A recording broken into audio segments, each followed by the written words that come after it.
Emily had spent 8 years trying to forget the sound of her sister's voice. Not because she wanted to, but because remembering it hurt too much. 8 years earlier, her younger sister Lily had disappeared without warning. One ordinary afternoon, Lily left home to meet a friend across town. She never arrived. She never came back. No witnesses, no answers, no Gautier. The police searched for months. Volunteers covered forests, fields, abandoned buildings, and highways. Thousands of flyers were printed. News stations shared her picture. People promised they would find her. But time passed. The headlines faded.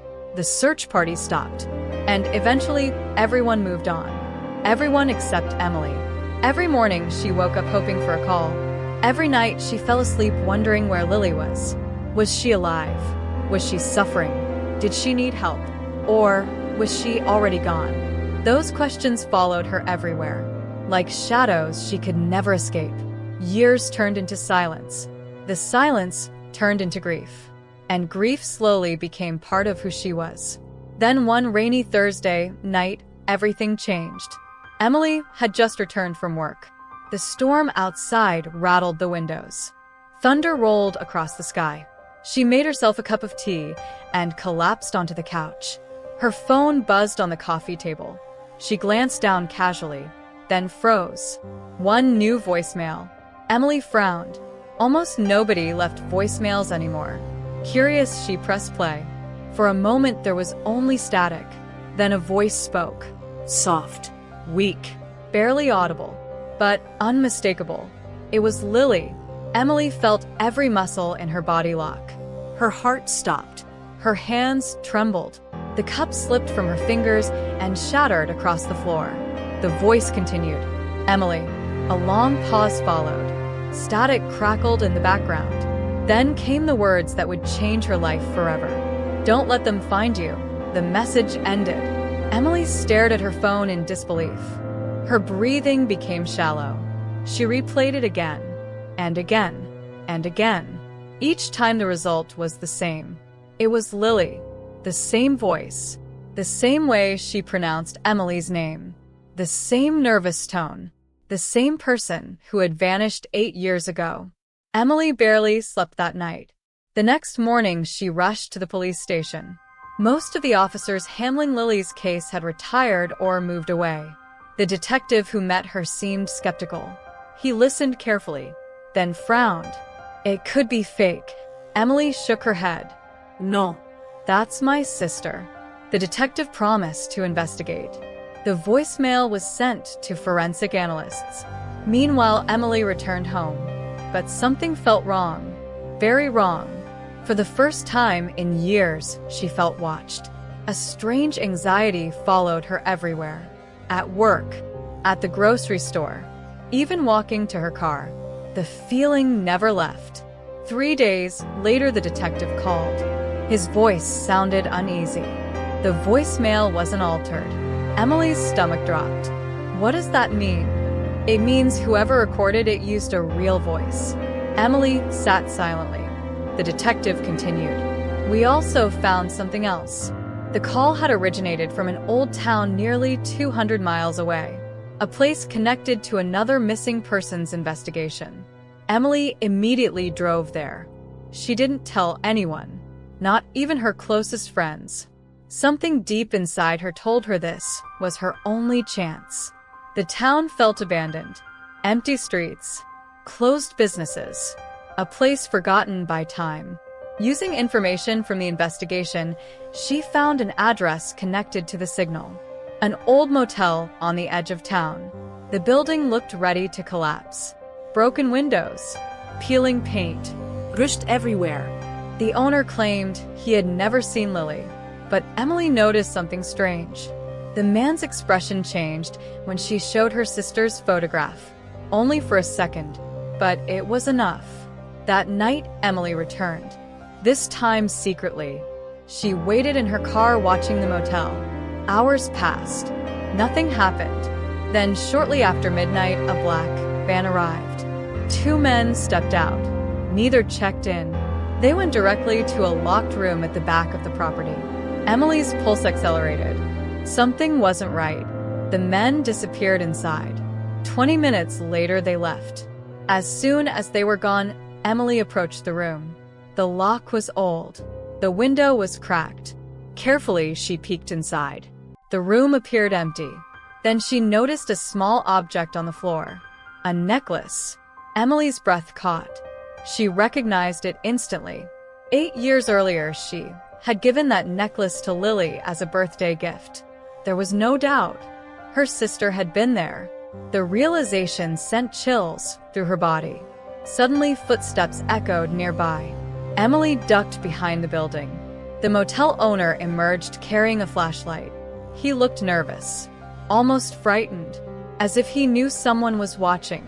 Emily stayed hidden until he left. The next morning, she contacted the detective. Together, they obtained a search warrant.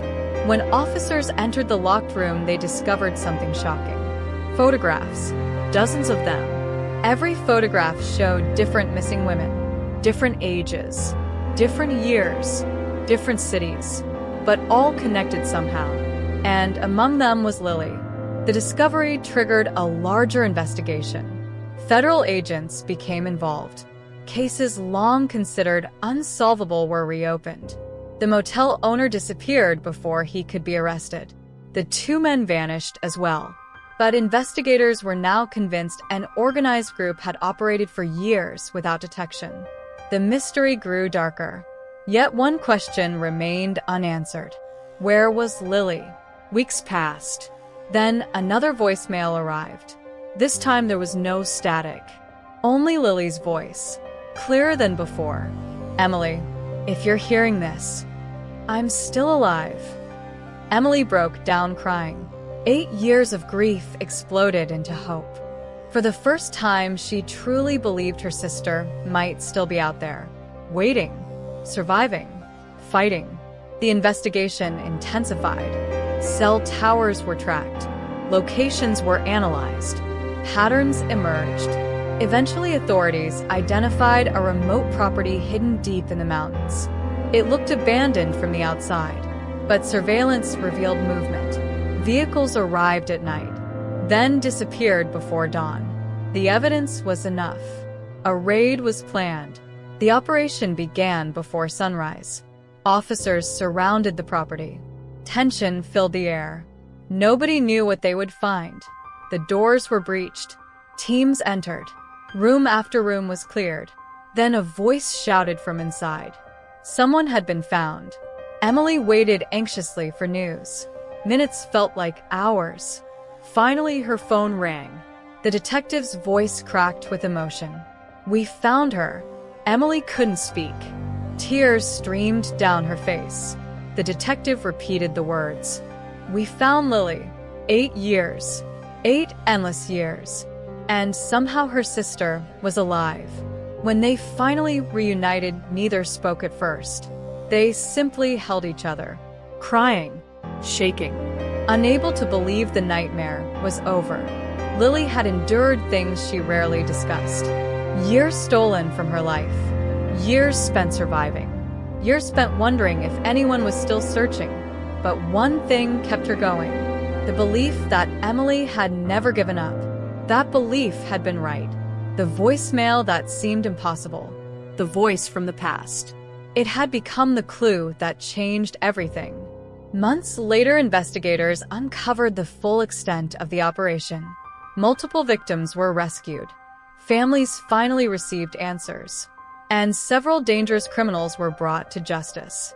For Emily, however, none of that mattered as much as one simple fact. Her sister was home. Sometimes late at night, the 2 sisters sit together on the porch, listening to the wind, watching the stars, enjoying moments they once thought were lost forever. And every time Emily hears Lily laugh, she remembers that stormy night. The voicemail, the shattered cup, the words she will never forget. Don't let them find you. A message sent from darkness. A warning. A cry for help. And ultimately, a miracle that brought a family back together after 8 years of silence. And maybe that's what makes this story so powerful. Not the mystery, not the years of silence, And not even the impossible voicemail that changed everything, but the fact that someone never stopped believing. When the world moved on, Emily kept searching. When hope seemed lost, she held on. Because sometimes the people we love disappear from our sight, but never from our hearts. And sometimes all it takes is a single message, a single clue, a single moment to bring light back into the darkest chapter of a person's life. Lily's voice traveled through 8 years of darkness, and somehow it found its way home, reminding us that hope is a strange thing. It can survive storms, it can survive distance, and sometimes it can even survive time itself. If this story touched your heart, or kept you listening until the very end, take a moment to support the channel by liking this video and subscribing to Mysteria Vale. Every like helps these stories reach more people, and every subscription helps us continue bringing you powerful mysteries, emotional journeys, and unforgettable true stories. Tell us in the comments, what would you have done if you received that voicemail after 8 years? We read every comment, and we'd love to hear your thoughts. Until next time, stay safe, stay curious, and remember, sometimes the truth waits in the darkness for someone brave enough to find it.